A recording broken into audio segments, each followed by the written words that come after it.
그래서 우리의 시간표는요, 죽음을 향해 가는 시간표입니다. 근데 여러분, 죽음 앞에서 무엇이 의미가 있을까요? 제가 목회하면서 장례를 정말 많이 다녀보고 장례도 치러봤는데요, 수많은 장례를 다녀오면서 그 죽음 앞에서는 이 세상의 것이 아무 의미가 없다는 거예요. 그 부귀와 명예가 아무런 의미가 없다는 거예요. 그 어떤 것도 그 죽음이라는 그 끝이 있는 그 시간표를 거부하거나 막을 수 없기 때문이에요. 근데 오늘 출애굽기는 놀라운 이야기를 우리에게 전하고 있는 것입니다. 시간을 창조하시고 알파 오메가가 되시며 우리 시작과 완성이 되신 하나님, 그 하나님께서 그 죽음의 시간표에서, 그 끝이 있는 시간표에서 영원한 시간표 안으로 우리를 부르셨다는 거예요. 그래서 하나님의 구원의 사건은 영생이 보장된 시간표로 우리를 부르신 사건이라는 거예요. 시간의 노선이 바뀌었다는 거예요. 해의 첫 달 정월, 새로운 달력이 시작되게 하셨다는 것은 바로 그런 의미인 거예요.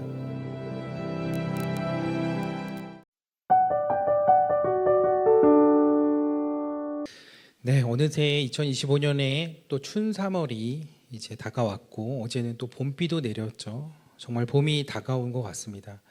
3월이 되어 자연은 봄의 기운을 받고 이제 또 새 옷을 입는 것 같고, 또 우리 아이들은 새 학년, 새 학기를 또 시작하며 또 이번 주부터 이제 등교할 생각에 다들 얼굴이 어두워져 있는 때입니다. 우리 이 시기에 교회는 또 교회 절기를 따라 부활절을 지키며 또 사순절을 시작하고 사순절을 보내는 또 기간인데요. 앞서 교회 소식에서 말씀드린 것처럼 이번 주부터 사순절이 이제 시작이 되는데, 사순절은 재수요일부터 시작해서 주일을 제외하고 40일을 보내는 기간을 말합니다. 그러니까 사순이라는 것이 숫자 4를 얘기하고 순이 열을 얘기하는 거죠. 그래서 40을 뜻하는 사순절인데 주일을 제외하고 40일입니다. 주일은 부활의 기쁨을 누리는, 부활의 기쁨을 기념하는 날이기 때문에 주일을 제외하고 그렇게 40일을 보내게 되는 것입니다. 근데 그 기간에는 7번의 이제 주일을 보내게 되는데, 저도 그 7번의 주일을 보내면서 성도님들과 이 사순절 기간에 어떤 말씀을 나누면 좋을까 생각을 하다가, 하나님께서 이 성경의 이 7가지 절기에 대하여 말씀을 나누면 좋겠다는 그런 마음을 주셨습니다. 그래서 한 주에 한 절기씩 이렇게 이제 7절기니까 나누려고 하는데요. 모든 절기가 다 중요합니다. 그래서 여러분, 어디 가서 이렇게 절기에 관한 설교를 예배 시간에 듣기가 쉽지 않는데, 그 말은 이 사순절 기간 동안에 주일에 빠지시면 된다, 안 된다? 대답이 왜 이렇게 괜찮으세요? 네, 사순절 기간에 더욱 더 말씀 가운데 또 기도 가운데 나오시는 그런 시간이 되셨으면 좋겠습니다. 그래서 사순절 기간에 여러분들이 성경의 절기를 또 배우고, 그 절기를 통하여 하나님의 놀라운 구원의 시간표를 볼 수 있는 그런 영안이 열리는 복된 시간이 되시기를 축복합니다. 제가 방금 구원의 시간표라고 말씀을 드렸는데, 성경에는 하나님의 구원의 계획과 그 시간들이 이렇게 흘러가고 있는 중요한 개념들과 단서들이 있습니다. 그래서 그 중요한 개념들을 설명하는 데 있어서 중요한 것 중에 하나가 바로 절기입니다. 그래서 오늘은 6월절에 대한 이야기를 하기에 앞서서 절기에 대한 개념을 먼저 설명을 드리려고 하는데요. 여러분, 나라마다 다 절기가 있습니다. 절기의 사전적인 의미는 일정한 시기를 정하여 해마다 지키는 기념일이나 명절을 말하는데요. 그럼 어제가 무슨 날이었죠? 네, 어제가 3.1절이었습니다. 3.1절은 3월 1일 독립을 위해 만세 운동을 했던 날이죠. 그러면 8월 15일은 무슨 날이에요? 8월 15일은 여러분들이 잘 아시다시피 일제로부터 해방된 광복절입니다. 그래서 해마다 날을 정해서 지키는 기념일이라는 의미에서 3.1절이나 광복절은 우리나라에서 지키고 있는 절기라고 할 수 있습니다. 그런데 성경에 나와 있는, 특히 레위기에 나오는 7개의 절기는 그런 절기와는 좀 큰 차이가 있어요. 우리가 알고 있는 절기는 어떤 역사적 사건을 기념하고 기억하기 위해서 지키는 절기죠. 그래서 사건이 일어난 후에 그 일들을, 그 사건을 회상하기 위해서 사람이 정하고 지키는 절기입니다. 근데 성경에 나온 이 절기는 하나님이 먼저 그 날을 정하시고 그 날을 구별하시고 난 다음에 사건이 일어납니다. 그래서 그 차이의 중요한 포인트는 사람이 정한 날이냐 하나님이 정한 날이냐이기도 한데, 하나님께서 정하신 이 날은 사건을 기념하거나 기억하기 위한 날이 아니라 하나님의 일하심과 하나님의 그 시간표를 보여주기 위한 그런 날이라고 할 수 있습니다. 그래서 제가 절기를 자꾸 레위기에 나온 절기라고 하는 이유는, 레위기에 나오는 절기 말고 수전절이나 불임절이라고 현대 이스라엘 사람들이 지키고 있는 또 명절과 같은 절기가 있습니다. 그 절기는 하나님이 정해주신 그런 절기는 아니에요. 또 다른 절기인데, 하나님이 정해주신 절기는 레위기 23장에 나오는 7개의 절기를 말하는 것이고, 제가 지금 그리고 앞으로 7주 동안 얘기할 그 절기는 바로 이 레위기의 절기를 말하는 것입니다. 그래서 제가 이제부터 구약의 절기, 성경의 절기라고 하면 이 레위기에 나온 절기라고 생각을 하시면 됩니다. 그래서 레위기 23장에 보면 이 절기들을 무슨 절기라고 하냐? 여호와의 절기들이라고 공포해 주십니다. 오늘 말씀 출애굽기에서도 그래요. 여호와의 절기라고 유월절을 이야기하셨고, 영영이 영원토록 지켜야 할 규례라고 말씀을 해주십니다. 그래서 이 절기는 하나님이 정해주신 절기라는 거죠. 근데 이 절기는 히브리어로 모에드라고 합니다. 이 단어의 정확한 의미는 하나님이 정하신 때, 하나님이 정하신 특별한 때라는 그런 의미입니다. 그래서 절기를 보통 기념일, 축제라는 의미에서 feast나 페스티벌을 많이 쓰는데, 조금 더 정확한 영어의 번역은 appointed time입니다. 그러니까 하나님이 정하신 특별한 때를 말한다는 거죠. 근데 절기를 이해하는 데 있어서 이 개념이 굉장히 중요한 개념입니다. 방금 말씀드린 것처럼 성경의 절기는 과거의 어떤 사건을 기념하기만 위한 그런 절기가 아니기 때문이죠. 하나님께서 정하신, 그날을 정하신 그 이유는 그 시간을 거룩하게 구별하시고 그 시간들을 통해서 무언가를 하시기 위한 특별한 목적이 있다는 거예요. 근데 그 목적이 무엇이냐? 바로 우리를 만나시기 위함이라는 거예요. 그래서 이 히브리어 모에드라는 단어가 또 어디에 쓰이는가를 보니까 그 단어가 바로 성막에 그 모에드라는 단어가 쓰입니다. 성막이 히브리어로 오헬 모에드입니다. 오헬은 텐트, 즉 장막을 말하는데, 여기에서 모에드는 절기가 아닌 약속된 만남이라는 뜻입니다. 그래서 성막은 한자어로 거룩한 장막이라는 뜻인데, 히브리어로 오헬 모에드는 만남의 장막이라는 뜻이라는 거예요. 그럼 이 장막에서 누구를 만나는 것일까요? 바로 하나님을 만나는 것이죠. 그래서 하나님을 만날 수 있도록 하나님이 정해주신 거룩한 시간과 장소, 그곳이 바로 성막인 것입니다. 근데 여러분, 신약에 가서 보니까 그 성막이 누구를 통해서 완성이 돼요? 바로 예수 그리스도를 통해서 완성이 됩니다. 그래서 예수님께서는 하나님과 인간이 만나는 그 성막의 기능, 성막의 그 장소가 바로 예수 그리스도가 되어주신 것이라는 거죠. 그래서 요한복음 1장 14절에 보면 말씀이 육신이 되어 우리 가운데 거하심에라고 했는데, 거하심에라는 이 단어가 헬라어로 스케누라는 단어입니다. 근데 그 스케누라는 단어의 뜻이요, 장막을 치다라는 뜻입니다. 즉 예수님이 이 땅에 오심은 우리 가운데 하나님을 만날 수 있는 장막, 성막이 되어주시기 위함이고, 그것을 통해 하나님 만나는 길이 되어주시기 위함이라는 거죠. 그래서 요한복음 2장에 보면 예수님께서 성전을 정화하신 사건이 나옵니다. 예수님은 그 부패한 성전을 향해서 이 성전을 헐라고 하셨고, 자신이 사흘 동안 다시 그 성전을 일으켜 세우실 것이라고 말씀을 하셨어요. 그랬더니 유대인들이 반박하고 막 비난을 하는데, 그 예수님이 말씀하신 성전이 건물 성전인 줄 알았던 거예요. 근데 21절에 보니까 예수님은 그 성전을 자기 육체를 가리켜 말씀하신 것이라고 했습니다. 즉 예수님은 자신과 성막을 동일시하셨다는 거예요. 여기까지 이해가 되셨나요? 그럼 제가 지금까지 한 이야기를 거꾸로 흘러가 볼게요. 성막은 예수님을 말한다고 했습니다. 그런데 그 성막은 히브리어로 오헬 모에드라고 했어요. 그래서 성막은 하나님과의 만남이 이루어지는 시간과 장소를 말하는데, 그 모에드라는 단어는 레위기 23장에서 하나님이 정해주신 때 그 절기와 아주 밀접한 관련이 있다는 거예요. 그래서 7개의 이 모든 절기들이 지켜질 때 모두 다 성막을 중심으로 해서 지켜지는 것입니다. 그리고 하나님이 정하신 때를 따라 지켜지고 있다는 거죠. 그래야 하나님이 정해주신 때와 하나님이 정해주신 방법을 가지고 하나님을 온전히 만날 수 있기 때문입니다. 근데 이게 무슨 의미이냐? 이게 우리와 무슨 상관이 있냐? 그 질문은 아주 중요한 질문입니다. 하나님의 정하신 때를 따라 지켜야 하는 7개의 절기들, 이것이 우리에게 무슨 의미가 있느냐?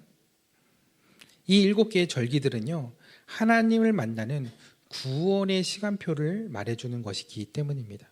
그 구원의 시간표가 성막이신 예수 그리스도를 통해서 이루어져가는 그 시간표를 말해주는 것이기 때문에 이 구원의 시간표, 이 성막, 모에드, 이 절기를 아는 것이 너무나 중요하다는 것이죠. 제가 이제 많은 것들을 생략하고 에기스만 말씀드려서 이해가 좀 잘 안 되실 수도 있는데 앞에 이야기는 다 잊어버리셔도 돼요. 대신 이거 한 가지만 기억하시면 됩니다. 7개의 절기는 예수님의 구원의 시간표를 말하는 것이다. 그 시간표가 바로 하나님이 정하신 때이고 하나님을 만나는 특별한 시간, 즉 구원의 시간표를 말하는 것이다 라는 거예요. 저는 여러분과 여러분 가정에도 모에드, 하나님의 특별한 구원의 때와 시간이 있을 줄 믿습니다. 그래서 여러분 사순절 기간 동안에 이 절기에 대한 말씀을 들으면서 하나님의 시간 속에, 그리고 여러분들의 삶 속에 구원을 이뤄가시는 그 하나님의 놀라운 시간표를 보게 될 줄 믿습니다. 그래서 여러분 말씀을 듣는 동안 그냥 듣지 마시고 여러분과 여러분 가정을 위해 기도하는 마음으로, 또 그 하나님의 때를 기다리는 마음으로 이 절기에 대한 말씀을 들으시면 좋을 것 같아요. 그러면 이 사순절이 여러분 가정을 구원으로 인도하고 계신, 그 구원의 시간표를 따라 그 구원의 일을 진행하고 계신 그 하나님을 보게 되는 특별한 은혜의 시간이 될 줄 믿습니다. 제가 절기에 대한 이렇게 개념을 간략히 설명을 드렸죠. 절기는 하나님의 구원의 시간표다. 그리고 그 구원의 시간표는 예수 그리스도를 통해 성취되고 이루어져 가고 있다는 것입니다. 그러면 이 레위기에서 이야기하고 있는 7개의 절기에는 어떤 절기들이 있을까요? 교회를 오래 다니신 분들에게 성경에 나오는 7절기가 뭐냐고 물어보면 술술 말할 수 있는 분들이 그렇게 많지 않아요. 그런데 이단들은 술술 나와요. 적어도 우리 영종 만나교회 성도님들은 그래도 어떤 절기가 있는지 정도는 술술 나왔으면 좋겠습니다. 그래서 제가 7주 동안 여러분들의 입에서 술술 나오게 해드릴게요. 그래서 레위기 23장에 명명된 7개의 절기가 있는데 그 절기는 유월절, 무교절, 초실절, 오순절, 나팔절, 속죄절, 초막절, 이렇게 7개의 절기가 있습니다. 사실은 오순절은 77절과 다른 절기인데 77절이 맞는데 요거는 제가 나중에 77절에 대해서 이야기할 때 설명을 드릴게요. 뭐 여기에 나와 있는 이 절기들이 익숙한 절기들도 있고 조금 생소한 이름들이실 수도 있어요. 그래도 이게 뭐 어떤 의미인지는 차차 알아가실 거니까 먼저 이 절기들의 이름을 한번 외워보면 좋을 것 같은데요. 이 절기들의 첫 글자를 따서 외울 겁니다. 근데 반을 나눠서 외울 거예요. 그래서 저를 따라서 한번 해볼까요? 유무초, 나속초. 네, 제가 지금 뭘 읽는지 알고 계시죠? 저기 하이라이트 되어 있는 저기 첫 글자를 지금 읽고 있는 겁니다.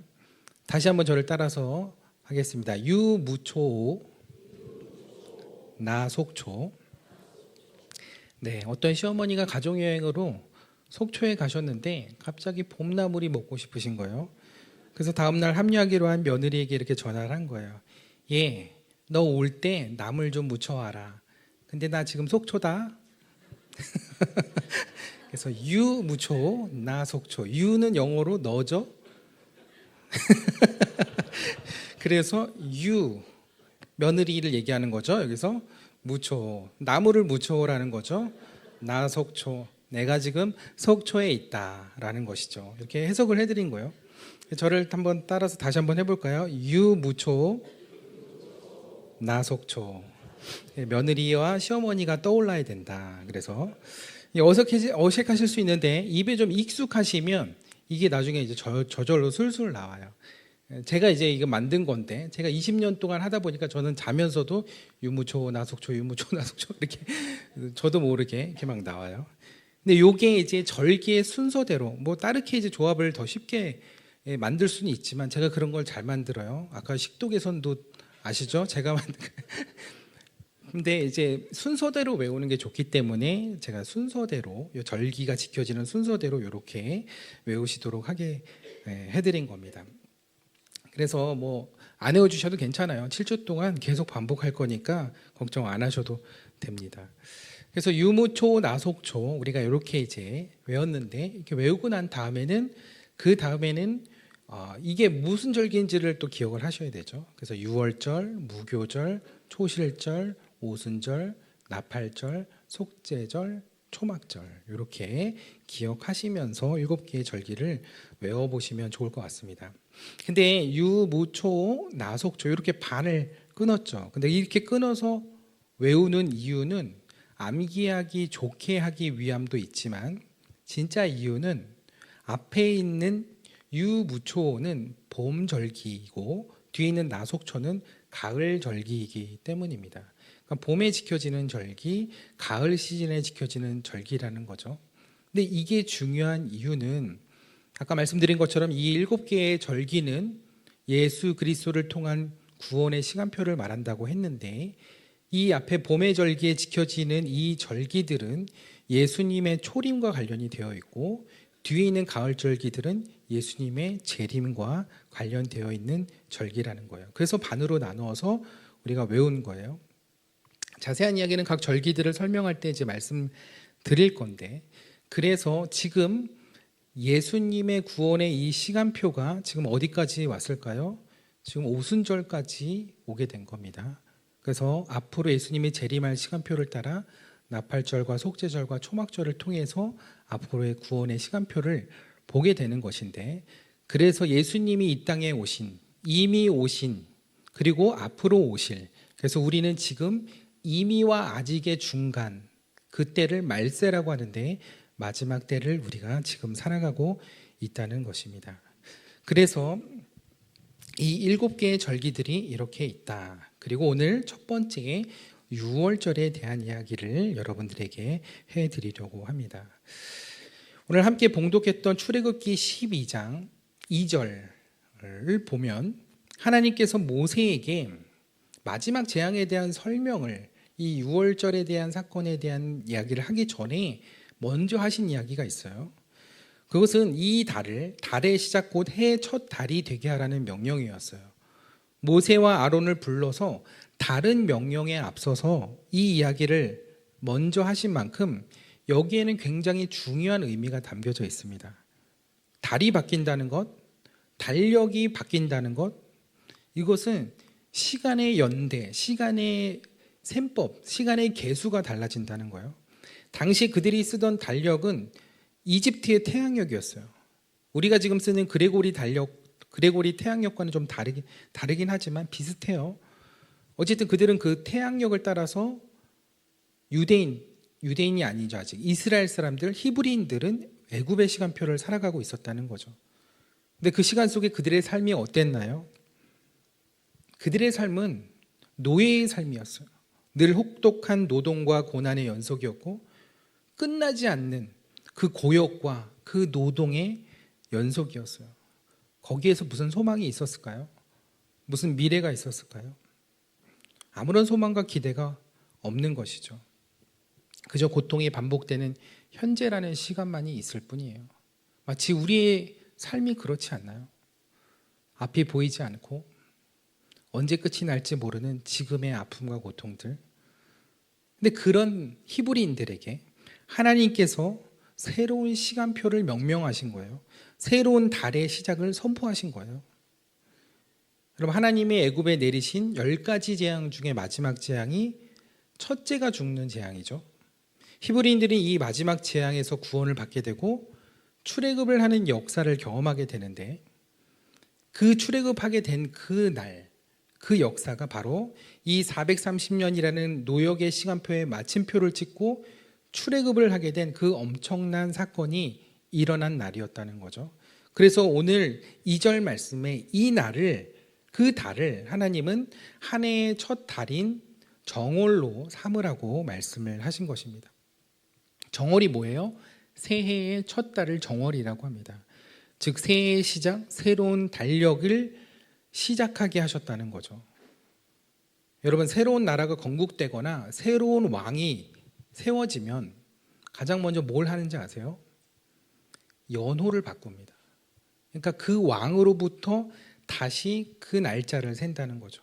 그러니까 우리나라 역사에도 단기라는 게 있죠. 단군이 고조선을 세우고 그 해를 원년으로 삼아서 단군기원이라고 해서 그걸 줄임말로 해서 단기 몇 년이다, 그렇게 이제 세잖아요. 그래서 우리나라가 5,000년 역사를 자랑하고 있는 것이 단기 5,000년의 역사다, 이렇게 얘기를 하는 것이죠.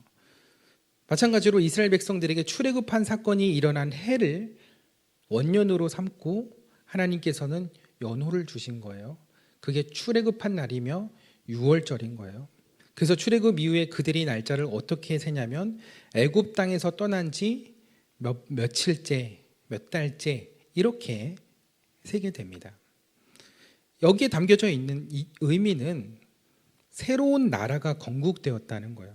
이전에는 야곱의 부족, 아브라함의 후손들, 이렇게 이제 부족 사회였다가 출애굽을 하면서 이스라엘이 하나의 나라가 되었다는 거예요. 애굽으로부터 독립하면서 이스라엘이란 나라가 되었다는 것인데, 그 나라는 단순히 그냥 한 나라가 아니라 하나님이 통치하시는 하나님의 나라로 세워졌다는 거예요. 그래서 그 나라의 왕은 야훼 하나님이신 거예요. 이제부터 그들의 왕이 바로나 애굽의 신들이 아니라 온 우주 만물을 창조하신 참 하나님이 그들의 유일하신 왕이라는 것을 선포하신 거예요. 그래서 10가지 재앙도 오늘 말씀에 보면 12절에 애굽의 신들을 심판하시기 위해 그 10가지 재앙을 내리셨다고 했어요. 애굽 사람들과 바로를 혼내주려고 그 10가지 재앙을 주신 것이 아니라 애굽에 있는 신들을 심판하시고 하나님이 누구신지 알도록 이스라엘과 만방에 증명하고 선포하신 사건이 바로 10가지 재앙의 사건이라는 거죠. 그래서 오늘 2절에 이 달이 첫 달이 되게 하라고 하신 말씀은 이스라엘의 새로운 달력이 시작되었다는 의미이기도 하지만, 더 중요한 것은 너희가 그 하나님 나라의 소유된 백성이 되었다는 거예요. 너희는 이제부터 하나님의 통치 아래, 하나님의 나라의 시간표 아래 살아가게 되는 하나님 나라의 백성이 되었다는 놀라운 선포인 거예요. 그래서 그들의 삶 가운데 이제부터 하나님이 써가시는 새로운 역사와 새로운 연대, 히즈 스토리가 지금부터 쓰여져 갈 것이다 라는 그런 선포라는 거죠. 근데 이렇게 역사의 시간의 흐름이 바뀌는 이 포인트는 성경에서 굉장히 중요한 포인트예요. 인간이 하나님을 떠나면서부터 하나님의 이 시간과는 거리가 멀어졌거든요. 시간의 저주가 찾아온 거예요. 그래서 하나님은 태초에 사람을 만드시고 처음에는 영원한 복을 주셨거든요. 그런데 아담과 하와가 불순종하여 죄의 길로 들어서는 순간 그 영원함과 그 영생의 복을 잊어버리게 된 겁니다. 그래서 우리 인생의 죽음과 사망과 보통의 시간표로 들어오게 된 거예요. 그래서 끝이라고 하는 그 소멸과 사멸의 두려움 속에 늘 불안해하며 살아갈 수밖에 없게 됐다는 거죠. 그래서 우리의 시간표는요, 죽음을 향해 가는 시간표입니다. 근데 여러분, 죽음 앞에서 무엇이 의미가 있을까요? 무엇을 가지고 그 죽음을 피해갈 수 있을까요? 제가 목회하면서 장례를 정말 많이 다녀보고 장례도 치러봤는데요, 수많은 장례를 다녀오면서 또 돌아가시는 많은 분들을 보면서 제가 깨닫게 된 한 가지 사실은, 그 죽음 앞에서는 이 세상의 것이 아무 의미가 없다는 거예요. 그 부귀와 명예가 아무런 의미가 없다는 거예요. 그 어떤 것도 그 죽음이라는 그 끝이 있는 그 시간표를 거부하거나 막을 수 없기 때문이에요. 근데 오늘 출애굽기는 놀라운 이야기를 우리에게 전하고 있는 것입니다. 시간을 창조하시고 알파 오메가가 되시며 우리의 시작과 완성이 되신 하나님, 그 하나님께서 그 죽음의 시간표에서, 그 끝이 있는 시간표에서 영원한 시간표 안으로 우리를 부르셨다는 거예요. 그래서 하나님의 구원의 사건은 영생이 보장된 시간표로 우리를 부르신 사건이라는 거예요. 시간의 노선이 바뀌었다는 거예요. 해의 첫 달 정월, 새로운 달력이 시작되게 하셨다는 것은 바로 그런 의미인 거예요. 그리고 마침내 만왕의 왕 되신 예수님께서 이 땅에 오심으로 말미암아 전 세계의 연호를 바꾸시죠. 베들레헴의 아기 예수님이 태어나신 그 시간을 새로운 해가 시작되는 해로 정하자며 세계 대륙에 있는 사람들이 다 동의를 했어요. 그래서 원래 그 해를 아노 문디라고 했는데 아노 도미니, 주님의 해라는 연호로 지금 우리 2025년을 세는 기준이 된 것입니다. 그래서 우리가 하나님의 구원의 은혜와 역사를 경험하잖아요. 우리의 인생의 시간표는 새롭게 시작이 됩니다. 성경이 말하는 거듭남이라는 것은 바로 그런 것을 말하는 거예요. 우리의 인생의 시간표가 새롭게 시작되는 것, 새로운 인생이 시작되는 것. 그래서 요한복음 3장에 니고데모가 밤중에 예수님을 찾아와 거듭남의 진리를 듣게 되죠. 니고데모는 거듭난다는 것을 엄마 뱃속으로 다시 들어가서 태어나는 것, 그 육신의 일로 생각을 하고 오해했지만 예수님은 영원한 시간표 가운데 다시 태어난다는 것을 말씀하신 거예요. 육적인 것이 아니라 영적인 다시 태어남, 그 거듭남을 말씀해 주신 거죠. 그리고 나서 그 유명한 말씀을 선포해 주시죠. 하나님이 세상을 이처럼 사랑하사 독생자를 주셨으니 이는 그를 믿는 자마다 멸망하지 않고 영생을 얻게 하려 하심이라. 영생의 시간표로 그 이름을 믿는 자마다 그 시간표가 새롭게 시작된다는 거예요. 그것이 바로 거듭남의 비밀인 것입니다. 그것이 어떻게 독생자 예수 그리스도를 통해 가능하게 되었는지를 오늘 출애굽기가 6월절을 통해 설명하고 있거든요. 하나님께서는 마지막 재앙, 그 장자의 죽음의 재앙을 선고하시고 이스라엘 백성들에게 그날 밤을 어떻게 보낼지에 대해 말씀하셨어요. 여러 이야기가 있지만 그 중에서 특히 제일 중요한 것, 이날에는 흠없고 1년 된 수컷 어린 양을 잡아서 그 피를 문설주와 인방에 바르라고 하셨어요. 문설주는 양쪽의 문기둥을 이야기하는 것이고 인방은 그 두 기둥을 이어주는 가로재를 말하는 것이죠. 결국 그 피를 문가에 다 애둘러서 바르라는 거예요. 그러면 그 피가 하나의 사인이 되어서 그 피를 보고 하나님의 죽음의 사자가 그 집을 그냥 넘어간다는 거죠. 왜 넘어갈까요? 그 피를 보고 죽음의 사자가 왜 그 집을 그냥 지나치게 되는 걸까요? 그 피가 발린 곳에서는 죽음이 이미 그 일을 행했기 때문입니다. 내가 죽어야 하는 그 자리에 대신 어린 양이 죽었기 때문이라는 거예요. 그래서 대속의 보증이 그 문의 증거로 표기되었기 때문이라는 거죠. 우리나라 대한민국 헌법에도 모든 국민은 동일한 범죄에 대하여 거듭 처벌하지 않는다라는 일사부재리의 원칙이 있습니다. 마찬가지로 이미 죽음이 행해진 곳에는 죽음이 다시 임하지 않는 거예요. 그래서 우리의 모든 죄악과 연약함을 어린 양 예수 그리스도께서 대신하여 친히 그 대가를 치르고 죽으심으로 말미암아 우리는 더 이상 그 죄로 인하여 정죄받지 않고 심판받지 않고 죽음에 이르지 아니하게 되었다는 것입니다. 그래서 로마서 8장에는 그리스도 예수 안에 있는 자에게는 결코 정죄함이 없으며 이는 그리스도 안에 있는 생명의 성령의 법이 죄와 사망의 법에서 너를 해방하였기 때문이라고 이야기를 하고 있습니다. 예수님의 피, 예수님의 보혈, 그것은 곧 예수님의 죽음을 이야기하는 것이고 이 6월절은 그래서 예수님의 시간표에서 예수님의 죽으심을 예표하는 그 절기라는 것입니다. 그래서 그 예수님의 죽으심으로 말미암아 그 예수님의 피 흘리심으로 말미암아 이제 죽음과 형벌의 시간표가 더 이상 우리에게 찾아오지 않는다는 것입니다. 여기에 복음의 비밀이 있고 여기에 복음의 능력이 있는 거예요. 그렇기 때문에 애굽에서의 그 마지막 밤, 너무나 두렵고 불안한 그 밤, 그 무늬에 피가 뿌려진 집은 안전했습니다. 6월, 그 죽음의 그림자가 넘어갔다는 거예요. 어떤 분은 6월 달에 있는 절기라고 해서 6월절 아닌가 이렇게 하실 수 있는데 우리 영종 만나교회 성도님은 그러시면 안 됩니다. 6월은 패스오버, 넘어간다는 뜻이죠. 히브리어로 패스아크, 넘어간다라는 뜻입니다. 무엇이 넘어간다고요? 죽음이 넘어간다. 그래서 오늘 13절 말씀을 다시 한번 보세요. 내가 그 피를 볼 때에 너희를 넘어갈 것이다 라고 하셨어요. 무엇을 보고 넘어가신다고요? 피를 보고. 그것이 누구의 집이든, 그 집이 얼마나 견고하고 아름다운 집이든, 어떤 지위의 사람이 살고 있든, 얼마만큼의 업적과 선행이 쌓여 있는지는 아무런 상관이 없는 거예요. 다른 거 아무것도 안 본다는 거예요. 그 집 문설주에 피가 발라져 있냐 없냐, 그게 중요하다는 거예요. 아무리 훌륭한 사람이라도 훌륭한 사람이 그 집에 살고 있어도 그곳에 어린 양의 피가 한 방울도 안 발려져 있으면 심판은 그리로 들어가 죽음의 일을 행한다는 거예요.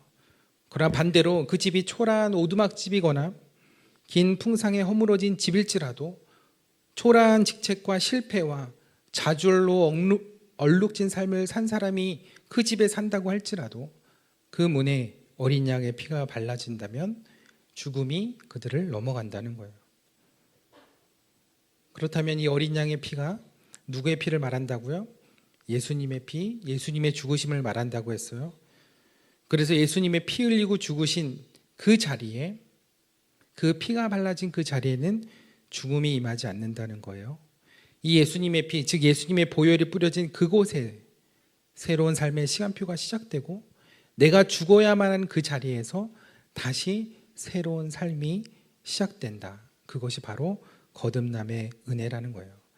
그래서 제가 신방 가면 문 앞에 교패를 붙여드리는데 제가 그 사진을 누가 찍어주셨는데 사진을 못 찾았어요. 근데 어쨌든 제가 신방 가면 항상 그 나오면서 문 앞에 교패를 붙여드리는데, 붙여드리고 나서 꼭 제가 그 교패에 손을 얹고 안수 기도를 해드립니다. 그때 제가 뭐라고 기도하냐면 예수 그리스도의 어린 양의 피가 이 가정의 문설주에 발라지게 해달라고 기도합니다. 근데 오해하지 마실 것은 제가 특별한 능력이 있어서 그 교패에 안수하면 부족의 효과가 난다는 건 절대 아니에요. 근데 어떤 분들은 제가 기도해서 그런 효과를 좀 기대하시는 분들이 있는지 모르겠어요. 절대 그렇지 않습니다. 여러분들이 안수하고 기도하셔도 돼요. 제가 그렇게 못 드렸어도 여러분들의 집에, 자녀들의 집에, 부모님의 집에 여러분들 그렇게 손을 대고 기도하세요. 그리고 그 집에 예수님 어린 양의 보혈의 피가 발라지게 해달라고 기도하시면 됩니다. 제가 그렇게 기도해 드리는 것은 집에 출입할 때마다 그 교패를 보고 기억하시라는 거예요. 아, 우리 집에 어린 양 예수님의 보혈이 발라졌지. 우리 가정에 하나님의 구원의 은혜가 반드시 임할 것이야. 우리 가족들에게 하나님께서 유월절의 은혜를 허락하실 거야. 그래서 그 교패를 볼 때마다 우리 가정에 그러한 하나님의 구원의 시간표가 시작되었음을 기억하고 믿으시라는 거예요. 주 예수를 믿으라. 그리하면 너와 내 집이 구원을 얻으리라. 하나님은 그 기도에, 그 여러분의 가정에 발라진 그 예수 그리스도의 보혈의 피를 통해서 여러분들의 그 기도를, 그 믿음을 통하여 그 약속을 반드시 이루실 줄 믿습니다. 여러분들의 삶과 그리고 몸과 마음 위에 뿌려진 그 예수님의 보혈로 여러분 가정에, 여러분의 삶에, 여러분들의 인생에 모든 죄와 사망의 권세는 넘어가고 저와 여러분들의 인생의 새로운 시간의 문을 열어주실 줄 믿습니다. 오늘 이 자리에 나오신 여러분 모두에게 그러한 하나님의 놀라운 시간표가 시작되고 또 믿어지는 은혜가 있게 되기를 주님의 이름으로 축원합니다. 주님의 보혈 안에 능력이 있음을 믿습니다. 우리가 그 주님의 보혈에 의지하여 우리가 주님을 바라보며 담대함으로 주님의 성소에 나가 하나님께 예배하고 우리의 삶이 죽음과 실패의 시간표에서 성공과 영생의 시간표로 옮겨주셨음을 믿음으로 고백하며 나아가기를 원합니다. 다시는 그 원수의 공격에도 넘어지지 않고 속지 않겠습니다. 우리의 환경과 우리의 어려움 앞에 넘어지지 않겠습니다. 우리의 육신의 연약감으로 쓰러지지 않겠습니다. 아멘. 주님의 보혈의 능력으로 다시 일어서겠습니다. 우리 인생을 다시 시작하신 그 하나님의 시간표를 바라보며 다시금 믿음의 걸음을 걸어가기를 원합니다. 주님의 보혈의 능력을 믿습니다. 주님의 보혈의 피를 믿습니다. 주님의 보혈의 능력으로 우리가 다시금 승리하며 나아가기를 원합니다. 우리 주여 한번 부르짖고 선포하며 기도하겠습니다. 주여.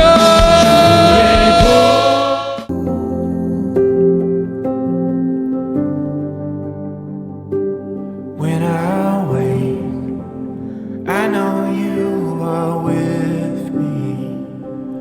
In the dark, I can almost see you clearly. Every day, you're singing over me.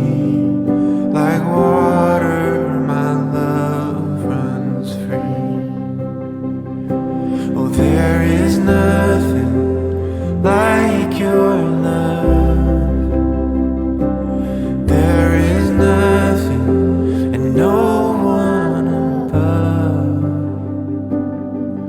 Oh, come be with us, Holy One.